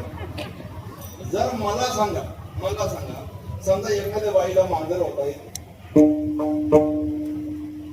आता वासुदेव महाराजांच्याकडे सोनं भरपूर आहे माहिती पडलं. मांजर होऊन जाता माल्यावर लागून राहायचा, रात्री सुपडा साफ करायचा, बाहेर ती आतमधली कडे उघडायची, घरी यायचा. सीसीटीव्ही मध्ये पण येणार नाही ना ती. येईल का? हिला जर मांजर होता आलीस ती लोकांची गरडेबीच ती काही. या कोणाला मांजरी होण्याच्या सिद्ध्या नाही आता प्राप्त होणार. एवढी मोठी साधना कुणाची राहिलेली, एवढी मोठी भक्ती कुणाची राहिलेली नाही, ती झूट आहे. या ठिकाणी परमात्मा प्राप्ती वाचक शब्द आहे सिद्धी. म्हणजे ज्या ईश प्राप्तीसाठी मी तुम्हाला पहिला वाक्य वापरला की त्याच्यासाठी तुम्ही आम्ही सगळी साधना करतोय, पण तो साधन काय? तर तीर्थव्रत नेम याचं खंडन नाही केलं महाराष्ट्र माऊली. ते करा पण त्याच्यामध्ये तुमचा भाव असायला पाहिजे. भावे विना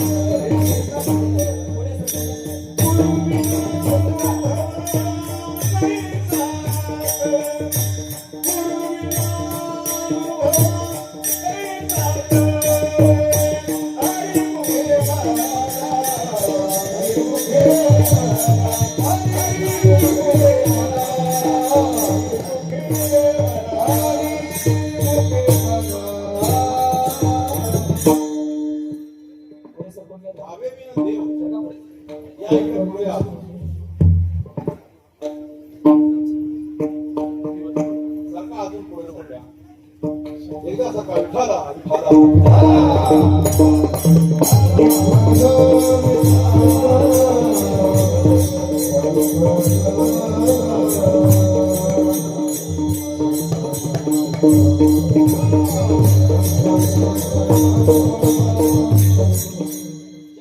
देवाची प्राप्ती केली, ज्यांनी कशाच्या जोरावर केली तर भावे विन देव, भावाच्या बलावर केली.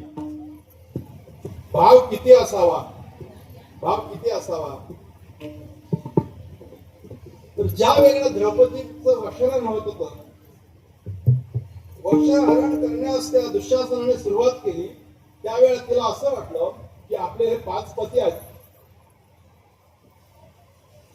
आपल्याला ह्याच्यातनं कोणीतरी सोडवेल. त्यांच्याजवळ गेली. ते स्वतःला हरलेले होते, त्यांनी त्यांच्या माना खाली घाललेल्या होत्या. त्याच्यानंतर पितामह भीष्म होते. पितामह भीष्माची मान खाली होती. कृपाचार्य द्रोणाचार्यांची, विदुरा सकट सगळ्यांची मान खाली होती. सगळ्यात शेवटी तो त्या हस्तिनापुराचा सम्राट आहे, त्याच्याकडे पदर पसरतीये. त्याला सांगते मी कुलवधू आहे, तू तरी काही बोल. तोही काही बोलत नाही. त्यावेळेला तिचा जो परमात्म्याविषयीचा भाव तयार झाला, तेवढा भाव तयार पाहिजे. याच्यासाठी उदाहरण देता येणार नाही. तो ज्याचा त्यालाच माहिती असते. पाण्यातील मासा झोप घेई कैसा, जावे ज्याच्या वंशात तेवढा कळेल. म्हणजे पाण्यातला मासा कसा झोपतो हे आपण उदाहरणासाठी काही वापरू शकणार नाही. त्याच्यासाठी स्वतःला मासा व्हावा लागेल. त्यावेळेला द्रौपदीची काय अवस्था असेल, तशी अवस्था, तेवढा भाव देवाला आपलंच करण्यासाठी पाहिजे. अभंगाचं दुसरं चरण.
हा अर्धा भाग घ्या.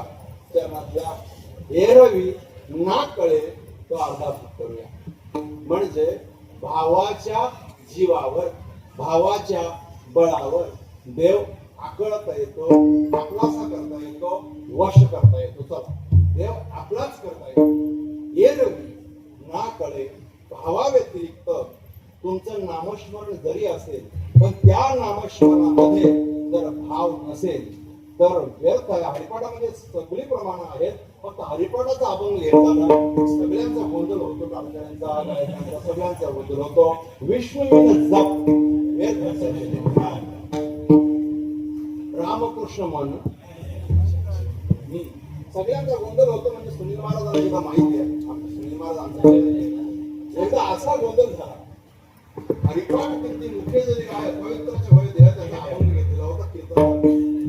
मी तेव्हापासून ठरवले ही 4-5 जण असले की मरण होतो अभंग घेणार. 4 गायक उभे होते, 4 गायक. पहिला चरण सांगितलं की एकामेकाच्याकडे माहिती आता कधी खास येऊ का फेटा सोडून बोलला. फेटाने एक तर मला गाता येत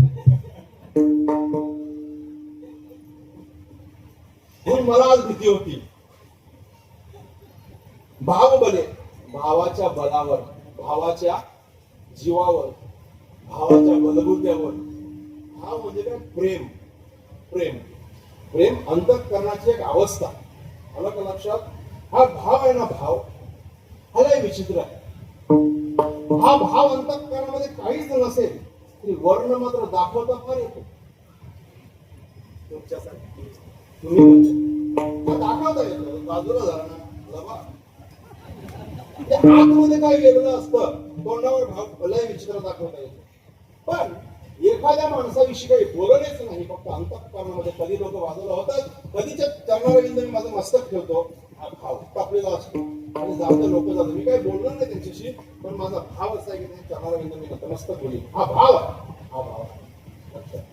या भावाच्या बलावर भल्या भल्याने देवाची प्राप्ती केली.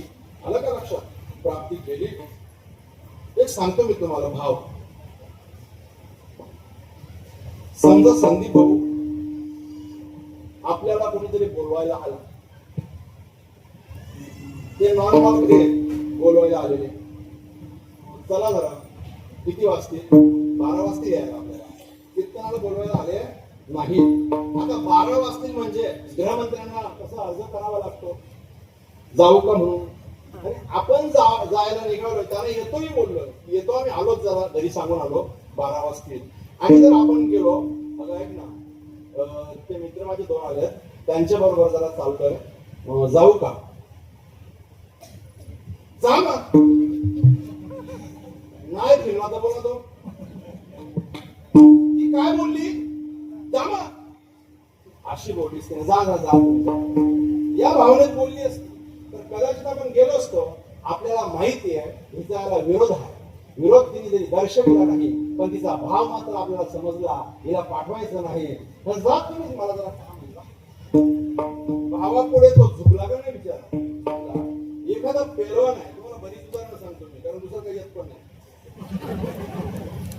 एखादा पेलवान आहे आपल्या महाराजांसारखा, किस्कर महाराजांसारखा,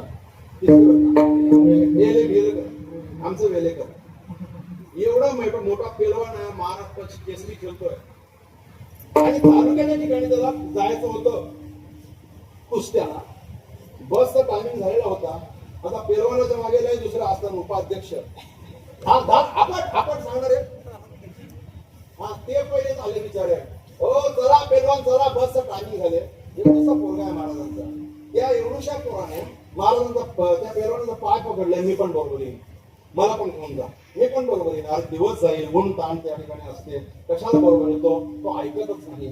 तो पेलवान त्या लोकांना आतमधून सांगतोय, अरे मी पण कधीपासून निघालोय, पण माझा बाबू आहे ना, त्याने मला पकडून ठेवलाय, तो मला सोडतच नाही. सांगा मला, बाबूची एवढी ताकद आहे का भावाची ताकद आहे? या बाबूविषयी त्याच्या अंतःकरणामध्ये जो भाव आहे, त्या भावाने त्याला पकडलाय.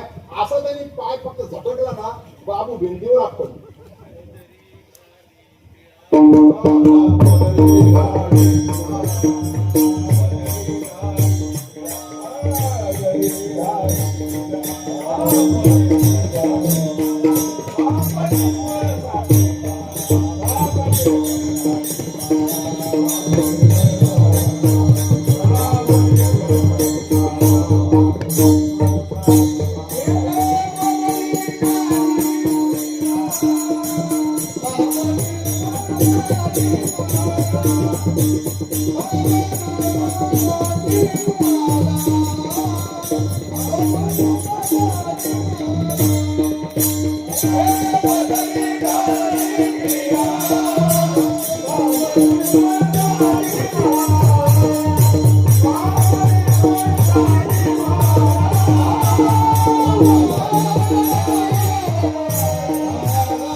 बदली घाली त्या पोराने त्याचा धोतर पकडलाय, पदराला पकडलाय, पायाला पकडलं तर पूर्ण सोडत नाही.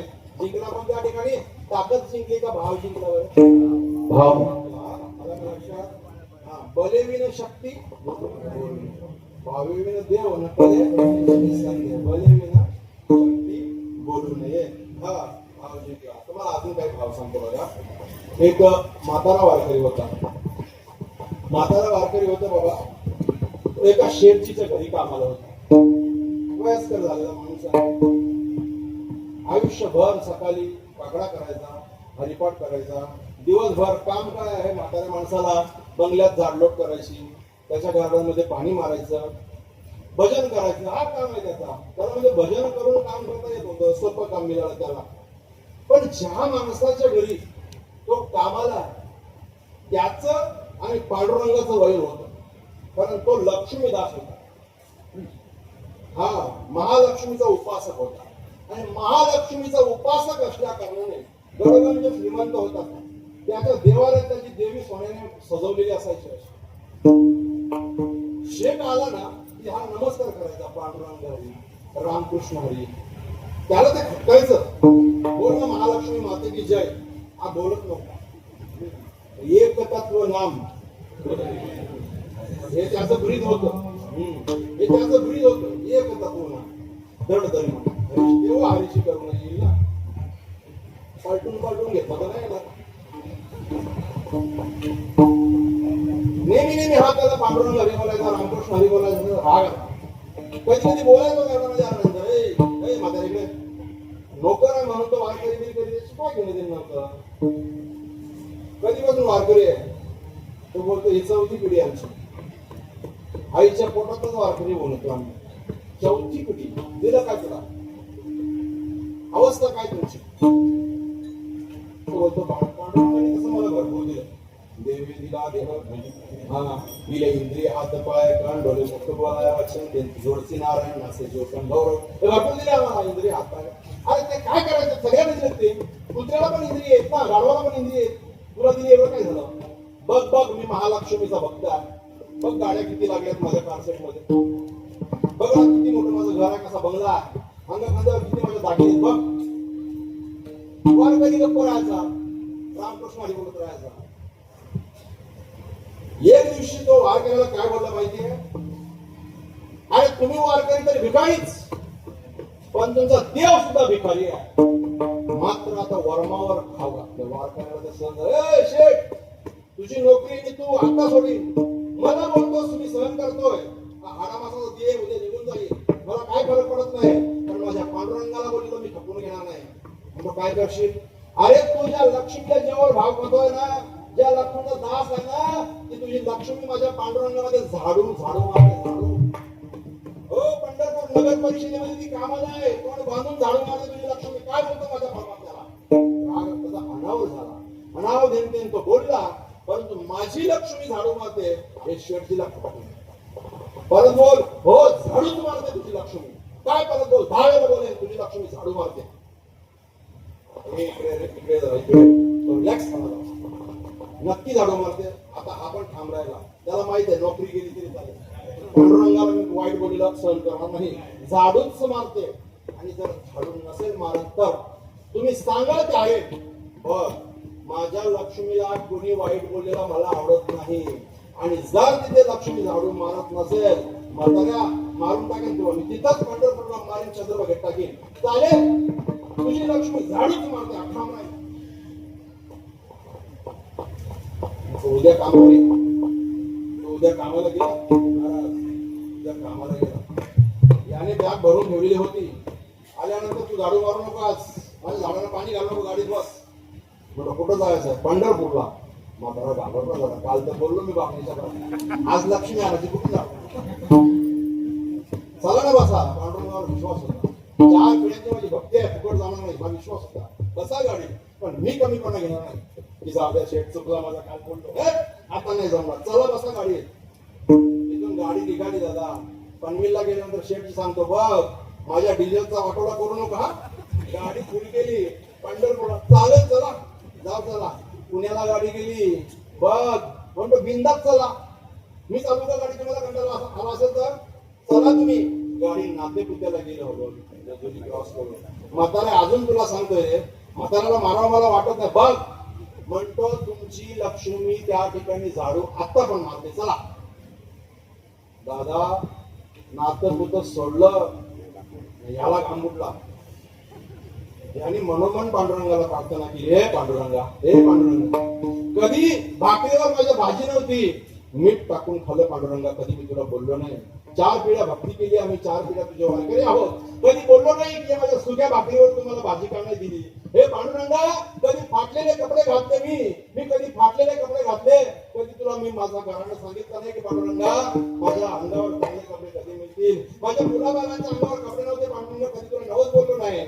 हो माझ्या राहत्या घराला कधी छप्पर नव्हतं व्यवस्थित, पावसात राहिलो पांडुरंगा बोललो नाही की आमच्या घराला छप्पर का नाही. पांडुरंगा माझ्या वडिलांपासून तुमच्याकडनं मागितलं नाही, माझ्या आजोबांपासून तुमच्याकडे काही मागितलं नाही. मी माझं पूर्ण आयुष्य या ठिकाणी वारीमध्ये घालवलं, हरिपाठ कीर्तनामध्ये घालवलं, काकडामध्ये घालवलं. कधी मागणं मागितलं नाही पांडुरंगा, आता एक मागू का? पांडुरंगा एकच मागतोय, या वारकऱ्याचं एक मागणं फक्त पूर्ण करा. एकच आयुष्यभर तुझ्या चरणाची सेवा करत तिथेच त्या ठिकाणी राहील. फक्त याची लक्ष्मी तेवढी झाडू मारत ठेव.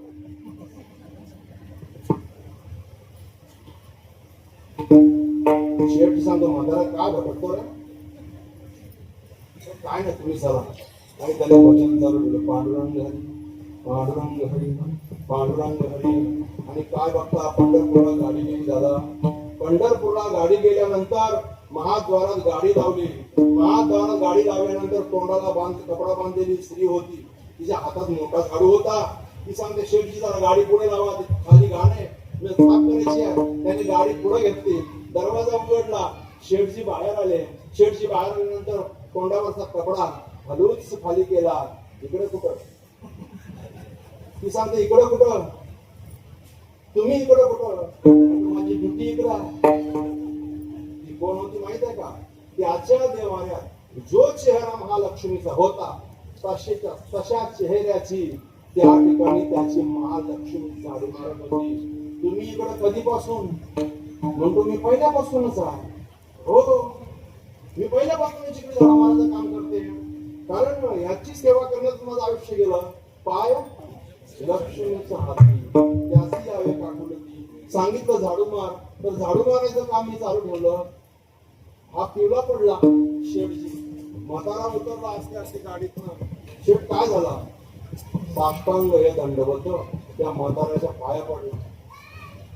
तर त्याने सांगितलं तुम्ही साधी नोकरी करता झाडू मारायची, पण आमच्या घरी तो वैभव देता, तो कुठनं आणता? म्हणजे पगार आपलं देतो. मग तुला एवढा पगार, मग तिथे काय कमी आहे? लागेल आपल्या तेवढ्या भक्तांना मी पगार देतो. तर समजा त्या परमात्म्याच्या त्या पांडुरंगाच्या नोकराला एवढा पगार आहे की तो आपल्या भक्तांची घरं भरतो, तर मग त्या पांडुरंगाचा जो भक्त असेल,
मग लक्ष्मी त्या शेठजीने सांगितलं आम्हाला तू एवढं देते तर तिकडे काहीच कमी नसेल. हो, पण मी कसं देते माहित आहे का? मी भौतिक देते, या ठिकाणी आतासाठी देते. कारण यांच्याकडे जे धन आहे ते आतासाठी नाहीये, तर नंतरसाठी आहे. त्यांचं जीवन सफल होण्यासाठी ते भक्ती करतात आणि तुमचं जीवन तुम्ही सुफल होण्यासाठी भक्ती करता. सफल आणि सुफल फरक आहे. मला काय लक्षात? आता आपलं सुफलच व्हावं असं वाटते आपल्याला, आणि आपण आता पैसे कमवतोय, पण त्यांचं जीवन सफल व्हावं असं वाटत असेल तर ते आध्यात्मिक सेवा घेतात देवाकडनं, आध्यात्मिक पुण्याची जोड करून घेतात देवाकडनं. तर ते काय करतात माहितीये का? तुम्हाला जन्म जीवन जगण्याचं साधन देतात, परंतु माझा जो शेट आहे महालक्ष्मी सांगते त्याला जन्म मरणाच्या जाचातनं बाहेर काढण्याचा त्याला पगार मिळतोय किंवा ठेव मिळते, त्याला पुण्य मिळतं. पण तुम्ही भक्ती करता त्याच्या रोकडाने घेता, रोकडाने संपवता तुम्ही. मला का लक्षात? तेव्हापासून वारकरी बाबा तर त्या ठिकाणी राहिलेच पंढरपूरला, पण शेठजीने सुद्धा सर्वस्वाचा त्याग केला आणि पंढरपूरला महाद्वारामध्ये भगवंताच्या सेवेमध्ये राहिले. विठ्ठल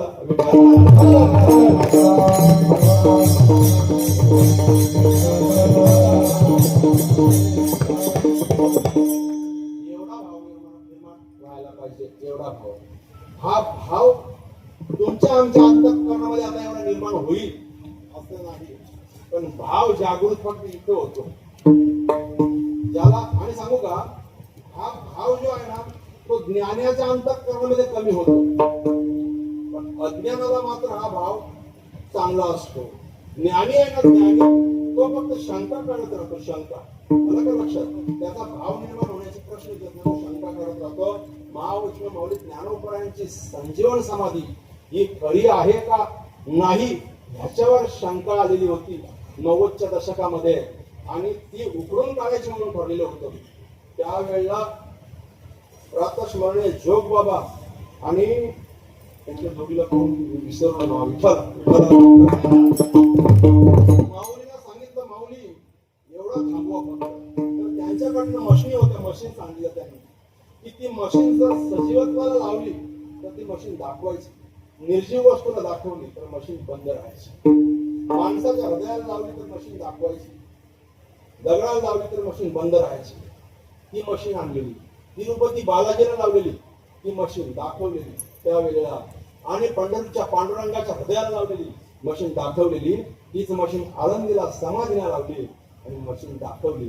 म्हणजे आतमध्ये संजीवन समाधी म्हणजे महावैष्णव माऊली ज्ञानोबा त्या ठिकाणी बसलेले आहेत. ही स्पंदन त्या संजीवन समाधीला जाणवत होती म्हणून मशीन दाखवली. ज्ञानी लोक आहेत ना, हे फक्त शंका घेतात, संशय घेतात. तुम्हाला सगळ्यांना माहित असेल की उत्तानपाद नावाचा राजा, त्याचा मुलगा आहे ध्रुव. ध्रुवच आहे ना, त्याला 2 बायका होत्या, सुरुची आणि सुनीती. हा दोन बायका, त्याला 2 बायका, त्या सुनीती आणि सुरुची. तर सुनीतीचा मुलगा ध्रुव आणि सुरुचीचा मुलगा होता तो उत्तम होता. सगळ्यांना धडावत आपल्याला शाळेत मला वाटते तो, ती स्टोरी सगळ्यांना माहिती आहे की तो ध्रुवबाल त्या बापाच्या मांडीवर जाऊन बसला, 2 बायका तिथे फजिती आहे. ही पहिल्यापासून परिस्थिती होती. तिने त्याच्या आपल्याला पकडला असं दिला फेकून. तिथे बसायला लायकी पाहिजे, तिथे बसायचं असेल तर माझ्या पोटी जन्माला यावं लागेल, त्याच्यासाठी देवाची प्रार्थना करावी लागेल. तुला जा, देवाला प्रसन्न कर, मग पुन्हा जन्माला आहे, माझ्या पोटी येते बस तिथे. जोरात आठवून दिलं त्याला. परत आपल्या आईजवळ गेला, आईला सांगितलं, आई आपल्या त्या आईने आम्हाला हाकललं. म्हणतो का, पप्पांच्या मांडीवर बसवून हाकललं. काय बोलली, तिच्या पोटी जन्माला आलो तरच मला तिथे बसता येईल, तुझ्या पोटी आलो तर नाही.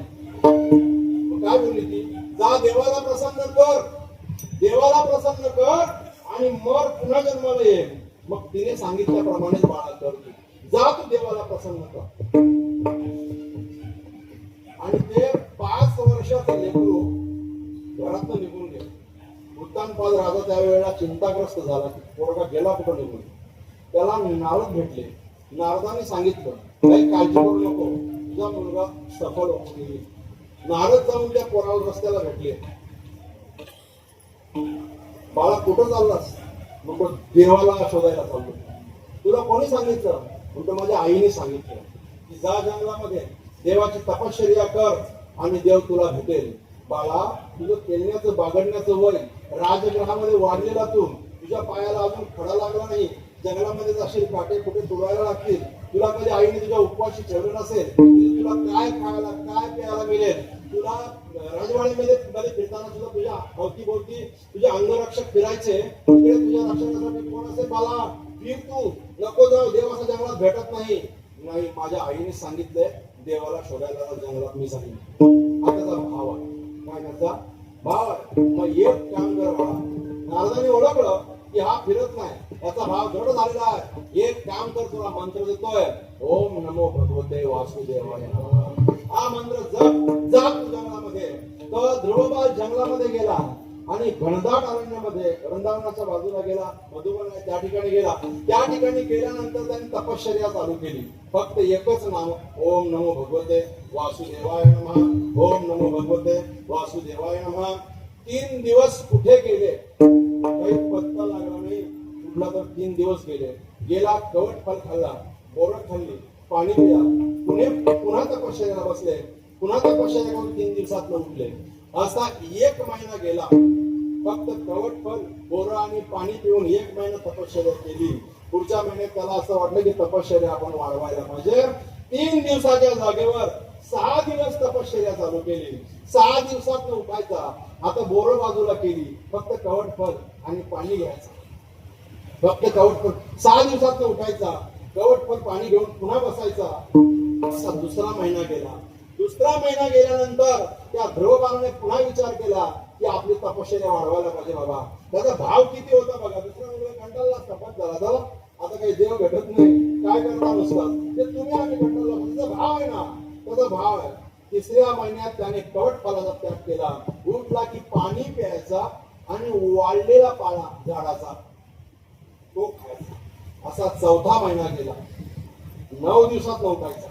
9 दिवसात उठायचा. असा 4था महिना गेला. 5वा महिना आला. 5व्या महिन्यामध्ये मात्र वाळलेल्या पाल्याचा पण त्याग केला. फक्त गोडगोड पाणी घ्यायचा. पुन्हा बसायचा. 10 दिवस बसायचा. 5वा महिना संपला. 5वा महिना संपल्यानंतर पाण्याचाही त्याग केला. पाण्याचा त्याग केल्यानंतर मग तपश्चर्याचं बळ त्याचं मोठं झालं. वाढलं. भगवंतापर्यंत हाक केली आणि मग तो उभा राहिला आणि एका पायाच्या अंगठ्यावर असा उभा राहिला. त्याच्यानंतर त्याचा जो तपश्चर्याचा भार वाढल्यानंतर मात्र पृथ्वी त्या ठिकाणी हतबल झाली. रसातळाला जाते का काय. इंद्राधिक ब्रह्मदेवाधिक देव जे होते ते विचारात पडले.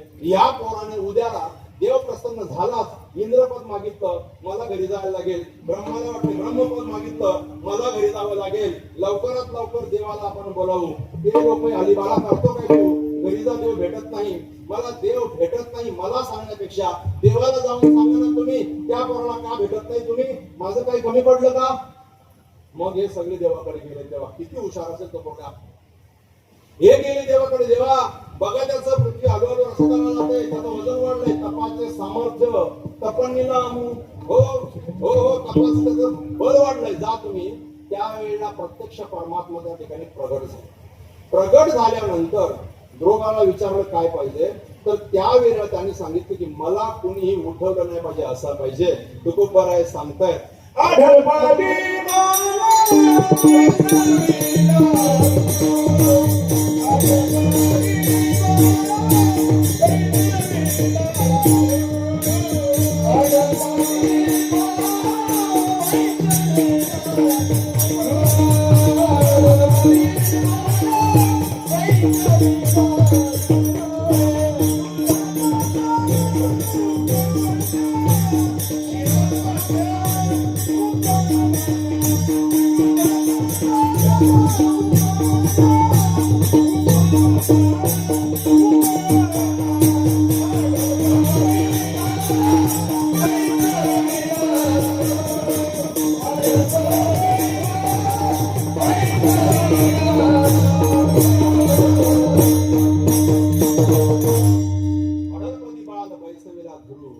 क्षीराचा सागर उपमन्यू. हा उपमन्यूला क्षीराचा सागर दिला. एवढी श्रद्धा एवढा भाव असावा. तोच भाव माझ्या निरोपारायांचा होता. ज्या वेळेला तुकोबाराय निघून गेले मला त्यांच्याकडनं गुरुदीक्षा घ्यायची होती. संत म्हणजे तुकोबारायांचे चिरंजीव नारायण महाराज यांच्याकडनं समजलं की तुकोबाराय गेले. म्हणतो तुकोबाराय कसे जातील. मला अजून अनुग्रह केला नाही. तुकोबाराय जातीलच कसे. म्हणतो गेले त्याला काय विलाजा. म्हणतो तू अनुष्ठान कर. अनुष्ठान केल्यानंतर तुला तुकोबाराय भेटतील. नारायण महाराजांनी सांगितलं का एकदा येऊन गेल्या तुझ्यासाठी पण येतील. हो या निरोपाराने त्यावेळेला एवढा अनुष्ठान केला 42 दिवस त्या ठिकाणी तुकोबारायांचा धावा केला. किती 42 दिवस तुकोबारायांचा धावा केला. तुकोबाराला वैकुंठातनं किती वेळा खाली पाठवायचं म्हणून त्या ठिकाणी साक्षात परमात्मा आले. हो त्याला उठवतात हे निरोपा मी आलोय. तुला काय पाहिजे माझ्याकडनं मग. तुला काय पाहिजे दीक्षा अनुग्रह अरे मी देतो. त्यांनी सांगितलं तुझं लागी येथे तुझं लागी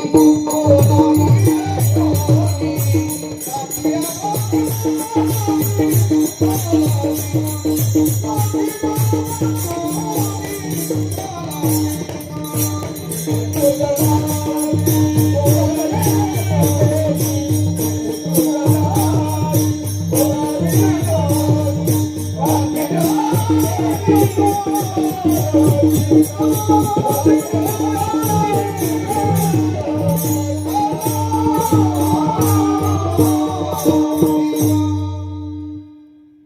परत पाठवलं. भाव कुठे होता? फक्त तुकोबरायांच्या चरणारविंद. तुकोबरायांना निळोबारायांसाठी पुन्हा यावं लागलं. भाव बळे आकळे, म्हणजे भावाने देवालाही आपलं करता येतं. कोणी केलं? त्या म्हाताऱ्याने केलं, वारकऱ्याने आपल्या द्रौपदीने देवाला आपलं केलं. निरोपारासाठी देव आहे. भाव कुठे होता? तुकोबरायांच्या चरणारविंद. भाव बळे आकळे. भावाच्या व्यतिरिक्त कुठलंही साधन वापरलं तरी ना कळे. तो ना आकळे, ना कळे नाही, हा ना आकळे, म्हणजे तो आकळला जात नाही. भाव बळे आकळे, एरवी ना कळे. करतळी आवळे. मग तो परमात्मा आपल्याला, त्या परमात्म्याची प्राप्ती झाल्यानंतर जसं आवळा फळ आहे ना, आवळा फळ तो नितळ असतो, सगळ्या बाजूने सारखा असतो, तसाच तो स्वरूपाने तुम्हाला प्राप्त होईल, यात कुठल्याही प्रकारची शंका नाही. तर आपला भाव जो आहे तो फक्त आणि फक्त कसा असावा? जशी 4 उदाहरणं मी छोटी छोटी सांगितली तसा भाव असावा. भगवंत तुमच्या व्यवस्थेवर अवलंबून नाही, तर तुमच्या अवस्थेवर अवलंबून आहे. भगवंत तुमच्या वित्तावर अवलंबून नाही, भगवंत तुमच्या चित्तावर अवलंबून आहे. भगवंत तुमच्या तनावर अवलंबून नाही, भगवंताची प्राप्ती तुमच्या मनावर अवलंबून आहे. पण आपलं मात्र उलट आहे. भगवंताच्याकडे तन घेऊन जातो, मन घरी असतो. भगवंताला वित्त दाखवतो, चित्त मात्र आपलं दुसरीकडे असतं. भगवंतासाठी व्यवस्था फार करतं, पण अवस्था मात्र आपली मुळीच नसते. म्हणून देवाची ना आपली भेट नाही. नाहीतर देव आपल्या बाजूलाच आहे. महाराजांनी प्रमाण दिला, देव उभा मागे पुढे, उगवी पुढे संकट. हो, तुम्हाला कुठलंही संकट पडलं, कुठलंही पुढं उभं राहिलं तर देव तुमच्या मागे आणि पुढे उभा आहे. मग तुमच्या आत देवावरचा विश्वास येतो, त्याच्या व्यतिरिक्त काहीच नाही. जवळ वेळ कधी संपला कीर्तन सुद्धा अगदी वेळेवर झालेलं होतं. पण ज्या वेळेला मला फोन आला त्यावेळेला असं काही ठरलेलं नव्हतं की महाराज जो अभंग घ्याल त्याची 4 चरणी चाललीच पाहिजे, अशी 2 वर झालं तरी बाबा चालेल आणि मी पुन्हा येईन बोलून जात सुद्धा नाही. एकदा प्रेमाने मस्त भजन करा.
म्हणजे भक्तीची काठिण्यता सांगितली, भावाची काठिण्यता सांगितली त्या ठिकाणी की भाव निर्माण करण्यासाठी एवढी कठीणता आहे.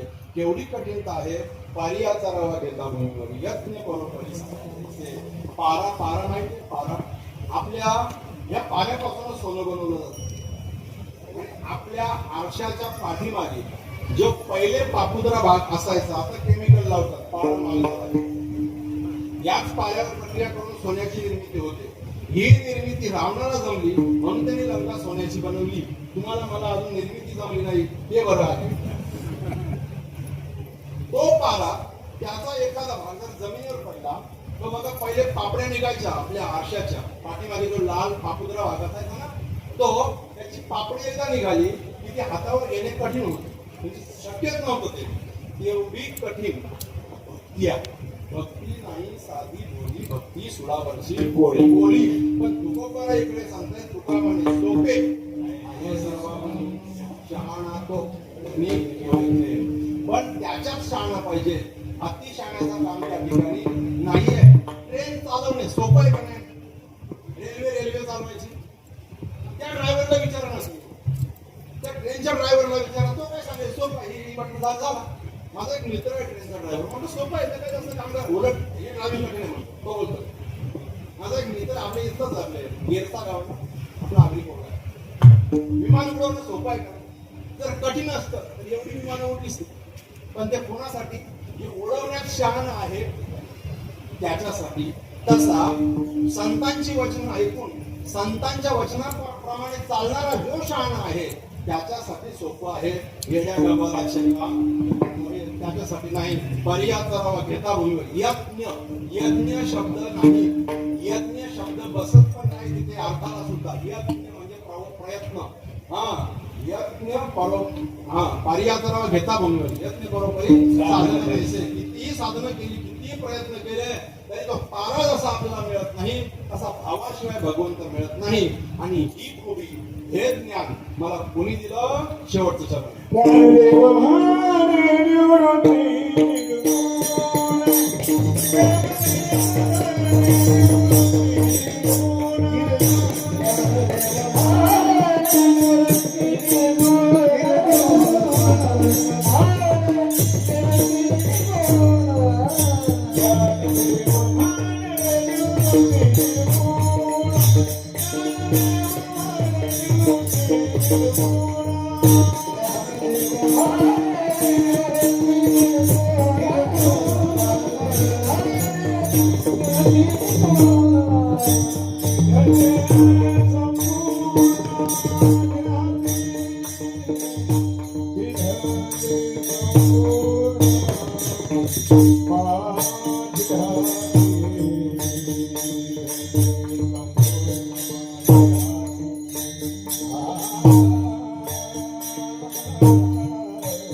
वयाची उपाधी करशील ना. हो, या करतो ना तीर्थयात्रा वगैरे वगैरे सगळं भाव नाही तुझा तर लोकांना त्रास आहे. मग ती तुझी भक्ती काही उपयोगाची नाही.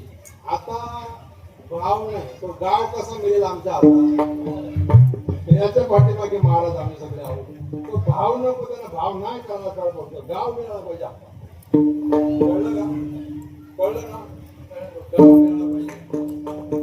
गावाच्या पाठीमागे भावाच्या पाठीमागे गाव भेटला म्हणजे आम्हाला काम झाला. तो भाव गेला गावाशिवाय परमात्मा नाही, गावाशिवाय भक्ती नाही. आलं का लक्षात? भक्ती आपण सिद्धीसाठी करा, परमार्थ सिद्धीसाठी करा, परमार्थ प्रसिद्धीसाठी मुलीच करू नका.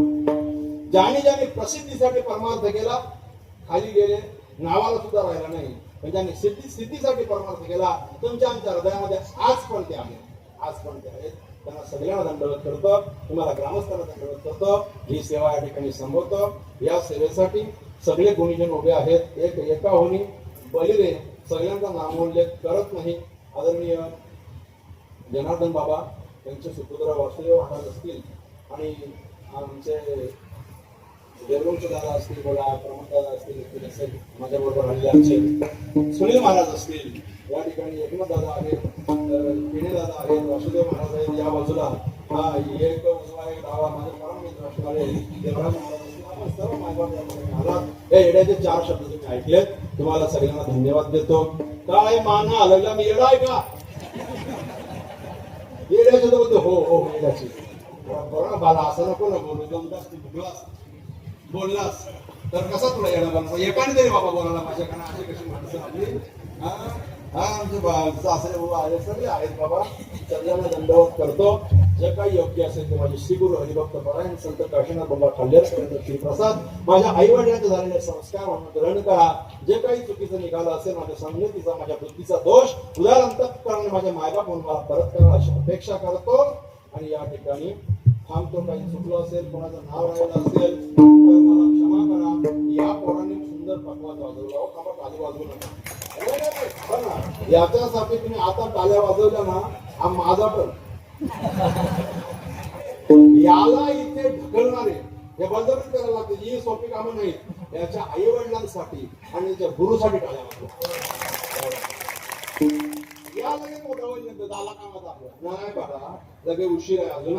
असा मोठा हो हे बाळा, असा मोठा हो की परिसरात नाही, जिल्ह्यात नाही तर महाराष्ट्रात पुरवलं बाळा. तू पण मोठा व्हा. त्यालाच मोठा केला, मला नाही केला. आणि तुमच्या परिसरामध्ये एक मोठी माणसं आहेत. तुमच्या परिसरामध्ये मला सेवा दिल्याबद्दल परिसराचे गावाचे सगळ्यांचे आभार व्यक्त करतो. जय विठ्ठल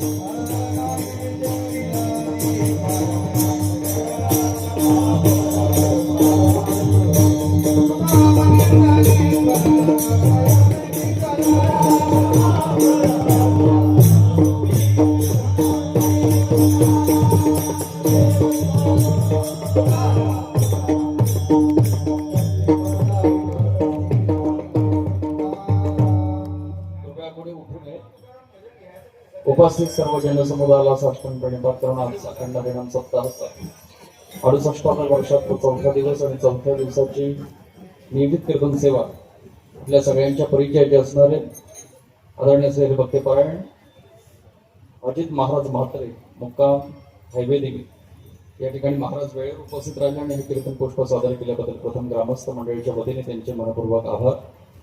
आणि महाराज आपल्या परिसरातले आणि आमच्या सप्ताहाचा एक हेतू की आपल्या परिसरातले 1-2 कीर्तनकार तरी असले पाहिजे. म्हणजे आपण नेहमी लांबच्याच कीर्तनकारांना प्राधान्य न देता आपल्या परिसरातल्याही 1-2 कीर्तनकारांना या ठिकाणी संधी मिळाली पाहिजे असा एक हेतू करू. आणि महाराजांनी अतिशय चांगल्या पद्धतीने आम्हाला या ठिकाणी मार्गदर्शन केलं. आणि ते जरी आपल्या म्हणजे जातीने आगरी आहे पण काम ब्राह्मणाचं देखील करतात. आणि खऱ्या अर्थाने आपल्या समाजात तशी कामं करणारी माणसं खूप कमी म्हणजे ते एकटेच आहेत मला असं वाटतं. म्हणून ते नुसते ब्राह्मण आहेत, आगरी ब्राह्मण. आणि त्यांचा अतिशय चांगल्या पद्धतीने तो प्रवास चालू आहे. आणि आज या ठिकाणी वेदनादी सेवा केल्याबद्दल ग्रामस्थांच्या वतीने त्यांना वस्त्र आणि श्रीफळ अर्पण करण्यात येतं. आमच्या गावातील आदरणीय श्री अभिमन्यू धुंदा पाटील म्हणजे ही जी सगळी वस्त्र आहेत, यंदा मी एक वेगळा संकल्प केला की शाल देण्याच्या ऐवजी महाराजांना आपण काही वेगळं वस्त्र द्यावं जेणेकरून त्यांच्या उपयोगाला येईल. तेव्हा आमच्या अभिमन्यू धुंदा पाटील यांनी सगळ्यांकरता एक टॉवेल आणलेले आणि महाराजांनी त्याचा स्वीकार केल्याबद्दल महाराजांचे मनापासून आभार मानतो. कार्यक्रमाकरता उपस्थित आज सर्व परिसरातील मंडळी आहेत. दोन्ही मृदुंगाचार्य आमचे सत्यम महाराज आणि जुवेळीचे आमचे नाव काय महाराज सोम महाराज, दोघांचा या ठिकाणी सन्मान होतो तेव्हा त्यांनी आपल्या सन्मानाचा स्वीकार करा. सोम महाराजांचे देखील या ठिकाणी मनापासून आभार. हरिपाठाकरता उपस्थित होते आणि आज विशेष हरिपाठाकरता म्हणजे बदलापूर जुवेळीचे संपूर्ण हरिपाठ मंडळ, महिला मंडळ सुद्धा या ठिकाणी बहुसंख्येने उपस्थित आहेत. त्यांचे सुद्धा सगळ्यांचे मनापासून आभार मानतो. आज विशेष उपस्थिती आमचे आदरणीय श्री भक्तीपारायण वासुदेव महाराज भुरले असते, वेणी आमचे देवराज महाराज केणे असते आणि इकडे बरीचशी महाराज मंडळी आहेत. आमचे नितीन महाराज असतील, विण्याची सेवा ज्यांनी सांभाळली आमचे प्रकाशजी कोलकर असते. सगळीच आता टाळकरी मंडळी, गायनाचार्यांमध्ये आमचे प्रमोद महाराज आणि जवळचे सुद्धा बरीचशी गायना करता ज्यांनी साथ केली. जवळजवळ माझ्या इथे बरीचशी मंडळी बसलेली आणि आमचे बंडूबाबांचे सुपुत्र संदीप दादा या ठिकाणी उपस्थित आहेत. आमचे भावाचे गोपीनाथजी शेठ असतील, त्यांचे आभार. कृष्णाजी केणे, म्हणजे रामनवनीचे एकनाथजी भगत, म्हणजे मुठवळचे काका असतील आणि सांगेचे आमचे दशरथजी मोगरे सातत्याने 8 दिवस उपस्थित असतात आणि त्यांचं प्रतिवर्षी ठरलेलं असतं. म्हणजे राजनवलीची बरीचशी मंडळी आहेत. जगदीची तरी काल सुद्धा आले होते. म्हणजे महेशजी खेणे असतील, रमेशजी भोईर कालही आले होते. काल त्यांचा नामोल्लेख करण्याचं राहिलं होतं. आज तुम्ही आलात ते बरं झालं. म्हणजे जगनजी वाडेकर जे असतील त्यांनाही धन्यवाद देतो. सगळीच आपली परिसरातली मंडळी, सत्तमचे वडील असतील आणि सत्तमचे आजोबा सुद्धा या ठिकाणी उपस्थित आहेत. गोपाळ बाबा असतील. लाईव्ह कार्यक्रम जे